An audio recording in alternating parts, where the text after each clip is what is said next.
ಚರ್ಚೆಗಳಾಯಿತು ನೋಡಿ. ಜಿಲ್ಲೆಯಲ್ಲಿ ಹಲವಾರು ಕೇಸ್ಗಳನ್ನು ನಾವು ರಿಜಿಸ್ಟರ್ ಮಾಡಿದ್ದೀವಿ.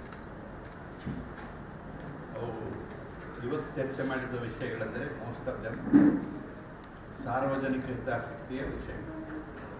ಸಾರ್ವಜನಿಕ ಹಿತಾಸಕ್ತಿಯ ವಿಷಯಗಳಂತಂದರೆ ಡ್ರಿಂಕಿಂಗ್ ವಾಟರ್, ಕಸ ವಿಲೇವಾರಿ,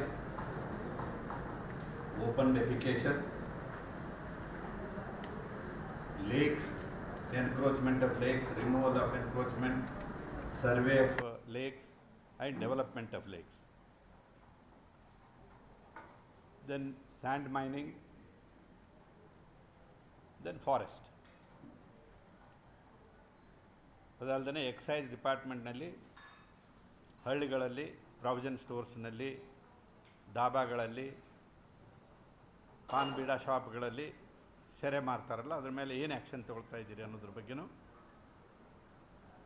ಚರ್ಚೆ ಮಾಡಿದ್ದೀವಿ. ಅವರಿಂದ ಇನ್ಪುಟ್ ತೊಗೊಂಡಿದ್ದೀವಿ.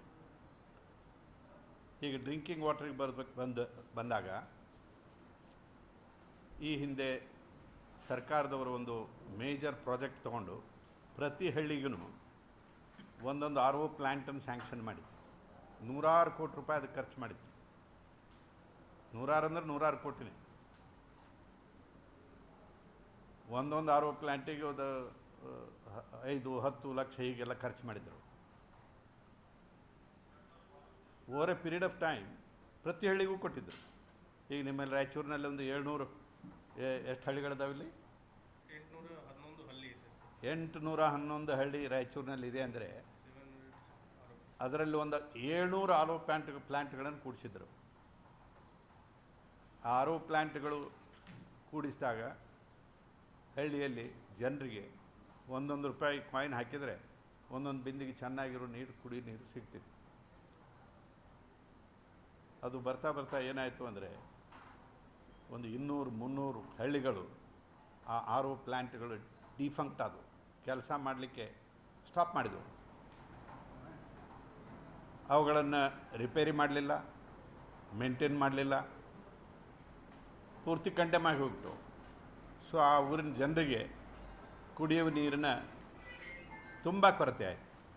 ಇಲ್ಲಿ ದೇವದುರ್ಗ ತಾಲೂಕಿನಲ್ಲಿ ಮತ್ತು ಮಾನ್ವಿ ತಾಲೂಕಿನಲ್ಲಿ 2 ಹಳ್ಳಿಗಳಲ್ಲಿ ಒಂದು 30-40-50 ಜನ ಆರೋಗ್ಯ ಕೆಟ್ಟಿದ್ದವ್ರದ್ದು ಕಂಟ್ಯಾಮಿನೇಟೆಡ್ ವಾಟರ್ ಸೇವಿಸಿ ಅವ್ರದ್ದು ಆರೋಗ್ಯದಲ್ಲಿ ಏರ್ಪೇರಾಗಿ ದವಾಖಾನೆಗೆ ಅಡ್ಮಿಟ್ ಆದರು.